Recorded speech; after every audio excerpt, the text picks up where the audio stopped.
PT PLN S2JB memastikan mulai awal Januari 2017, subsidi listrik golongan 900 volt ampere akan dicabut. Pasalnya, kelompok golongan pengguna ini dinilai tidak berhak menerima subsidi listrik dari pemerintah. Menurut Lilik Hendra Purnomo, Deputi Manajer Hukum dan Humas PT PLN S2JB mengatakan, ada sekitar 1.300.000 pelanggan listrik 900 volt ampere yang subsidinya akan dicabut. Dan setelah divalidasi, hanya sekitar 363.000 pelanggan 900 volt ampere akan menerima subsidi. Oke, secara visual kita kan cross check lapangan dengan tim TMP 2K.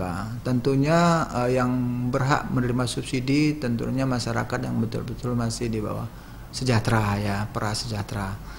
Ini kan banyak, misalnya ada secara visual rumahnya bangunannya sudah bagus, kemudian ada kendaraan, ukuran ekonomi ya secara visual. Pelanggan 900 volt ampere non subsidi nanti tarifnya akan disesuaikan dalam jangka waktu 2 bulan sekali, yaitu tarif Rp720 per Januari 2017, kemudian pada Maret 2017 tarif akan berubah menjadi Rp1.023 per kWh, dan pada Mei 2017 tarifnya akan meningkat lagi menjadi Rp1.450 per kWh. Mega Dwi Handayani, Anugerah Sandi Pratama, Sriwijaya TV.